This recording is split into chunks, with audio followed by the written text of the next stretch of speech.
আসসালামু আলাইকুম। আমি সোনিয়া সৌদি আরব থেকে বলছি। কেমন আছেন আপনারা? আলহামদুলিল্লাহ, আমরা অনেক ভালো আছি। তো কাছে এবং দূরে, দেশ এবং দেশের বাইরে বসে যে যেখান থেকে আমার ভিডিওটি দেখে থাকেন, সবাইকে অসংখ্য ধন্যবাদ। আর এই তো প্রতিদিনের মতো আপনাদের মাঝে আবারও আরেকটি নতুন ভিডিও নিয়ে এসেছি। আর এই তো এখানে দুপুরবেলা আর রাতের জন্য রান্না করব। তো ওই সবজিগুলাই কেটে নিচ্ছি। তো এখানে আজকে বেগুন দিয়ে আলু দিয়ে ভাজি করব। তো এই বেগুনগুলো অনেক দিন হয়েছে আনা হয়েছে। তো এগুলো খাওয়া হয় না, একটার পর একটা সবজি থাকে, তো এগুলা রান্না হয় না, তো নষ্ট হয়ে যাচ্ছে। আর এই জন্যই আজকে এগুলা নিয়েছি যে আজকে ভাজি করে ফেলবো। তো এখানে বেগুনগুলা তার খালি খালি ভাজি করলে ভালো লাগবে না। আর যেহেতু অনেকগুলা বেগুন, অল্প হলে আর কি শুকনা শুকনা করে ভাজি করে নিতাম। আর যেহেতু অনেকগুলা বেগুন, এজন্য একটু আলু দিয়ে কুচি কুচি করে ভাজি করব। আর আমার কাছে এভাবেও বেগুনটা ভাজি করলে খেতে খুব ভালোই লাগে, খারাপ লাগে না। তো এখানে এই তো আমি আলুটা কেটে নিচ্ছি, তারপর হচ্ছে গিয়ে আজকে একটু আদা রসুন ব্লেন্ডার করব। তো রান্না করতে গিয়ে দেখি যে আদা রসুন শেষ হয়ে গেছে, তো আজকে একটু আদা রসুন ব্লেন্ডার করব। তো এই জন্য আর আজকে ছুরি দিয়ে কাটাকাটি করিনি, এই জন্য আজকে বটি দিয়েই কাটাকাটি করতে বসেছি। আর এই বটিটা আমি দেশ থেকে আসার সময় নিয়ে এসেছি, কারণ সব সময় তো বটি দিয়ে কাজ করার অভ্যস্ত, ছুরি দিয়ে কাটাকাটি তো কখনো করিনি। তো এই জন্য আমি বটি নিয়ে এসেছি। তো এখানে আসার পর ছুরি দিয়ে কিছুটা কাটাকাটি করা শিখেছি। আর এই তো আপনাদের সাথে আজকে একটা রসুন কাটার টিপস শেয়ার করব। তো অনেকেই দেখি যে অনেকভাবে রসুনের খোসা ছাড়ায়, তো আমি কিন্তু আজকে রসুনের খোসাটা ফেলবো না, রসুনের খোসা সহই কিন্তু আমি রসুনটা কেটে নেব। আর আমি কিন্তু রসুনের খোসাটা ফেলবো না, তো এটা সহ কিন্তু আমি ব্লেন্ডার করব। আর এভাবে যদি রসুনের খোসা সহ রসুনটা ব্লেন্ডার করা হয়, একটু কিন্তু রসুনের খোসাটা দেখা যায় না, একদম মিহি হয়ে যায়। আর আমার কাছে রসুনের খোসাটা চিলাটা একদম ঝামেলা মনে হয়। তো আপনারা এভাবে করে দেখতে পারেন, কোনো খোসা ছাড়ানোর কোনো ঝামেলাই নেই। তো এই তো এখানে আমি আদাটাও কেটে নিচ্ছি।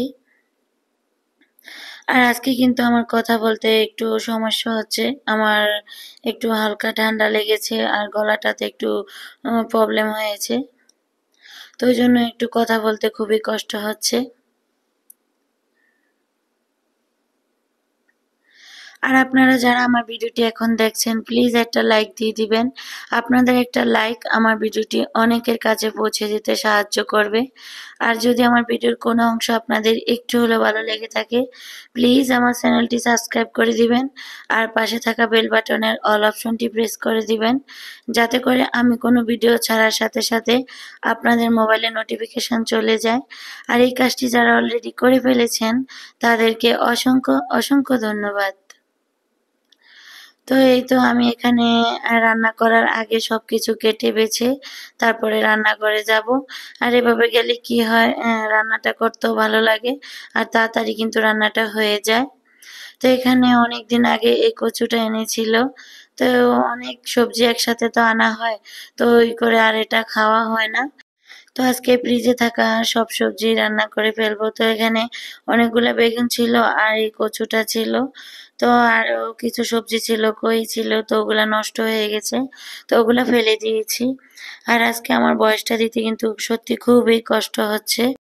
আর এই কচুটা কিন্তু অল্প মশলায় রান্না করলেও কিন্তু গলা চুলকায় না, খেতে খুবই ভালো লাগে।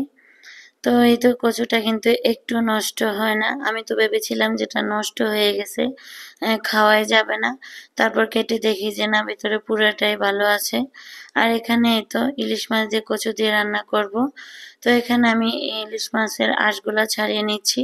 তো এগুলা আঁশ সহই কিন্তু কেটে এনেছি। তো আমার কাছে এটা খুবই ঝামেলা মনে হয়, আর এভাবে পরিষ্কার করতে কিন্তু অনেক কষ্ট হয়। আস্ত মাছটা যেরকম পরিষ্কার করতে একদম তাড়াতাড়ি হয়ে যায় আর কষ্ট হয় না, এটা করতে কিন্তু অনেকটা সময় লাগে আর খুবই ঝামেলা মনে হয়। তো এই তো এখানে আমি বেগুনগুলো ধুয়ে নিচ্ছি। তো বেগুনটা কাটার পর একদম কালো হয়ে গেছে, তো সমস্যা নেই। আর বেগুন কিন্তু একটু অনেকক্ষণ কেটে রাখলে কালো হয়ে যায়। আর এখানে আমি শুধু রসুনের উপরে খোসাটা ফেলেছি, ভিতরে যে ভিতরের অংশে যেই খোসাটা ওটা ফেলিনি। তো এখন আমি 5 মিনিট ভিজিয়ে রাখবো, তারপর আমি রসুনটা ব্লেন্ডার করে নেব। আর এই তো এদিক দিয়ে আমার সবজিগুলো কাটা হয়েছে, এদিক দিয়ে বাবু ঘুম থেকে উঠে গেছে। তো প্রতিদিনই আমি যখন রান্নাঘরে রান্না করতে আসি ওর তখনই ঘুম ভেঙে যায়। আর যেহেতু সারা রাত জেগে থাকে, একদম ভোরবেলার দিকে ঘুমায়, তো আবার বিকেল 3টা কি 4টা বাজে ও আবার জেগে যায়। তো কি করার আছে, ছোট বাচ্চা নিয়ে কাজ করতে কিন্তু সত্যি খুবই কষ্ট হয়। আর এই তো এখানে আমি সবগুলা সবজি ধুয়ে নিয়েছি। আর এই তো আজকে ইলিশ মাছের পাতুরি রান্না করব, তো এই জন্য এখানে একটু বেশি করে পেঁয়াজ কেটে নিয়েছি আর আস্ত কয়েকটা রসুন ছুলে নিয়েছি। তো দেখা যায় কি অনেক সময় লেজ আর এই মাথাটা কিন্তু খেতে ভালো লাগে না, কিন্তু এভাবে যদি ছোট ছোট টুকরা করে পাতুরি করে রান্না করা হয় খেতে কিন্তু খুব ভালো লাগে। তো এখানে এই তো আমি মাছের পিসগুলো দিয়ে কচু দিয়ে রান্না করব, আর হচ্ছে গিয়ে মাছের মাথা আর লেজ পাতুরি করব, আর বেগুন ভাজি। তো আজকে কিন্তু অনেক আইটেমই হয়ে গেছে। আর দেখা যায় কি আমরা যেহেতু সারাদিনে একবেলাই ভাত খাওয়া হয়, তো এই জন্য কিন্তু তরকারিটা থেকে যায়। তো পরের দিনও আবার কিন্তু সেই নতুন তরকারি রান্না করতে হয়, আর ওটা খাওয়া হয় না। আর যেহেতু একদম মানুষ কম, তো ওইভাবে আর খাওয়া হয় না। তো এই তো এদিক দিয়ে আমার রসুনটা ব্লেন্ডার হয়ে গেছে। তো দেখেন আপনাদেরকে খুব কাছ থেকে দেখিয়ে দিচ্ছি, রসুনটা একদম মিহি করে বাটা হয়েছে। তো একটু কিন্তু খোসা দেখা যাচ্ছে না। তো আমার কাছে কিন্তু এভাবে কাটলেই ভালো মনে হয়। ওভাবে কিন্তু একদম খোসাটা ছাড়ানো আমার একদম ঝামেলা মনে হয়। তো এই তো এখন আদা রসুনটা আমি বক্সে নিয়ে নিয়েছি। তো এটা আমি এখন নর্মাল ফ্রিজে রেখে দেব। আর আমি এখানে 1 সপ্তাহ আদা রসুনটা ব্লেন্ডার করে নিয়েছি। আর এই তো এদিক দিয়ে চুলায় রান্না বসিয়ে দিয়েছি। তো এখানে আমি আগে কচুটা বসাবো। তো আজকে কচুটা কিন্তু আমি মাছ ভাজবো না। তো গতকালকে যে আমি ছড়া দিয়ে ইলিশ মাছ দিয়ে রান্না করেছিলাম, তো ওটা জাল দিয়ে রান্না করেছিলাম আর খেতে কিন্তু খুবই ভালো লেগেছে। তো এই জন্য আজকে জাল দিয়ে কচুটা রান্না করব। আর এই তো এই চুলায় আমি একটু দুধ জাল করে নিচ্ছি। তো বড় মেয়ে বলেছে ওকে একটু আমের জুস বানিয়ে দিতে, তো এই জন্য একটু দুধটা জাল করে নিয়েছি, সন্ধ্যার দিকে বানিয়ে দেব। তো দুধটা একটু ঠান্ডাও হতে হবে। আর আমার কিন্তু রান্না করতে করতে একদম সন্ধ্যাই হয়ে যাবে। আর এই তো এদিক দিয়ে চুলাটার উপরে দুধ ছিটকে পড়েছে, তা আমি একটু ওটা মুছে নিচ্ছি। আর এরকম সাথে সাথে মুছে নিলে কিন্তু পরে দিয়ে অতটা কষ্ট হয় না। তারপর আমরা যখন রান্না করি, রান্না করার সময় কিন্তু চুলাটা কিন্তু অনেক ময়লা হয়ে যায়। আর এই তো এদিক দিয়ে আমার কচুটা ভালো করে কষানো শেষ। তো এখানে আমি আদা রসুন হলুদ মরিচ লবণ ধনিয়া গুঁড়া জিরা গুঁড়া দিয়ে ভালো করে আমি কচুটা কষিয়ে নিয়েছি। তো এখন আমি তো পানি দিয়ে দেব।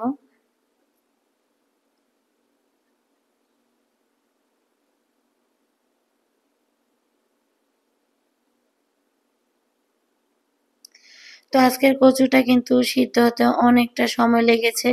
আর যেহেতু এটা অনেকদিন ফ্রিজে ছিল, আমার মনে হয় এই জন্য এরকম হয়েছে। তো খেতে কিন্তু খুব ভালো লেগেছে আজকের রান্নাটা। তো ভেবেছিলাম যে আজকে কচু রান্নাটা ভালো হবে না, তো খাওয়ার সময় দেখি যে না অনেক ভালো হয়েছে। তো এদিক দিয়ে আমার বেগুন ভাজিটাও হয়ে গেছে। তো এদিকে কিন্তু আমার রান্না অর্ধেকটা মাত্র হয়েছে। তো মাগরিবের আজানও দিয়ে ফেলেছে, সন্ধ্যা হয়ে গেছে।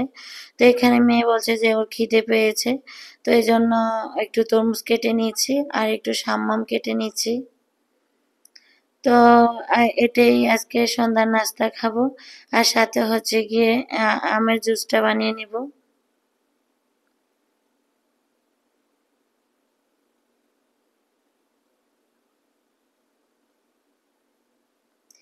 তো এদিক দিয়ে কিন্তু আমি রান্না বসে কিন্তু আবার এর ফাঁকে কিন্তু বাবুকে খাইয়ে এসেছি।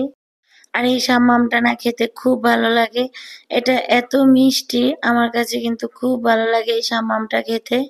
তো এটার খোসাটা কিন্তু একদম বাড়ি করে ফেলতে হয়, এটা পাতলা করে ফেললে কিন্তু খাওয়া যায় না। এটার চামড়াটা কিন্তু অনেক বাড়ি। তো এখানে তো আমি আমও চুলে নিয়েছি জুস বানানোর জন্য। তো এখানে কিন্তু চুলায় রান্না হচ্ছে, আর এদিক দিয়ে কিন্তু বাবুকেও খাইয়ে এসেছি। তারপরেই তো আমরা মা মেয়ে মিলে এখন সন্ধ্যার নাস্তাটা করে নেব।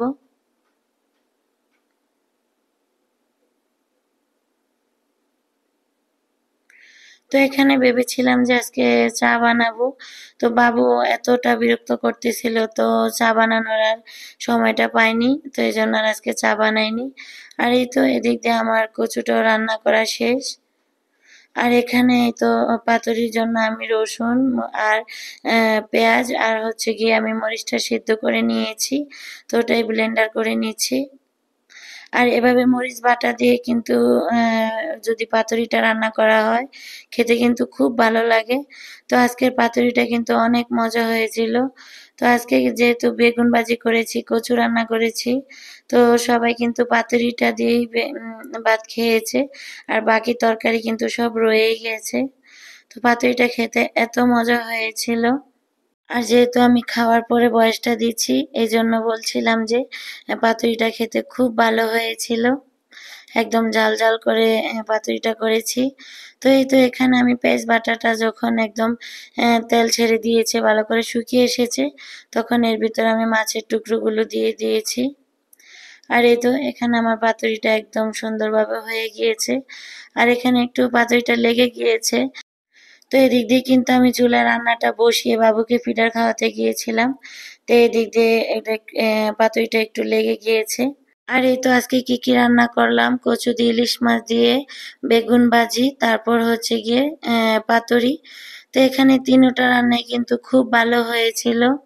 আর এই তো এদিক দিয়ে সন্ধ্যাবেলায় কিন্তু আর জুসটা খাওয়া হয় না। তো যেহেতু তরমুজ আর শামাম খেয়ে এই বাচ্চাদের বা আমার পেট ভরে গিয়েছিল, তো এই জন্য আর জুসটা বানাইনি। তারপর আপনাদের ভাইয়া যখন বাসায় এসেছে, তখন আমি জুসটা বানিয়েছি। তো এখানে তো আমি আমের টুকরোগুলো দিয়ে দিয়েছি, আর এখানে জাল করা দুধটা দিয়েছি। তারপর আমি এখানে দিয়ে দেবো 2 চামচ গুঁড়া দুধ। আর এই গুঁড়া দুধটা দিয়ে যদি আমার জুসটা বানানো হয়, খেতে কিন্তু খুব ভালো লাগে। তো আমি লিকুইড দুধের সাথে কিন্তু একটু গুঁড়া দুধটা দেই, এতে করে কিন্তু জুসটা খেতে খুব ভালো লাগে। তারপর এখানে 2 চামচ চিনি দিয়েছি। তো আমার কাছে বরফ ছিল না, এজন্য আমি একটু ঠান্ডা পানি দিয়ে দিয়েছি। আর জুসের ভিতরে কিন্তু ঠান্ডা পানি বা বরফটা দিতেই হবে, নাহলে কিন্তু জুসটা খেতে একটু ভালো লাগবে না। তো এই তো আমার জুসটা ব্লেন্ডার করা শেষ।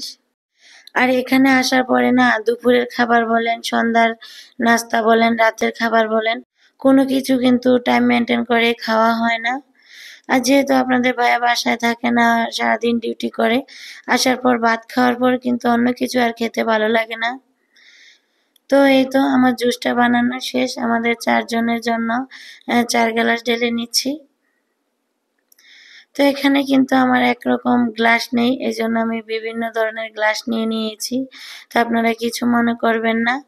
তো এই তো জুস খেতে খেতে আপনাদের কাছ থেকে বিদায় নেব। তো আপনারা ভালো থাকবেন, সুস্থ থাকবেন। আল্লাহ হাফেজ। আসসালামু আলাইকুম।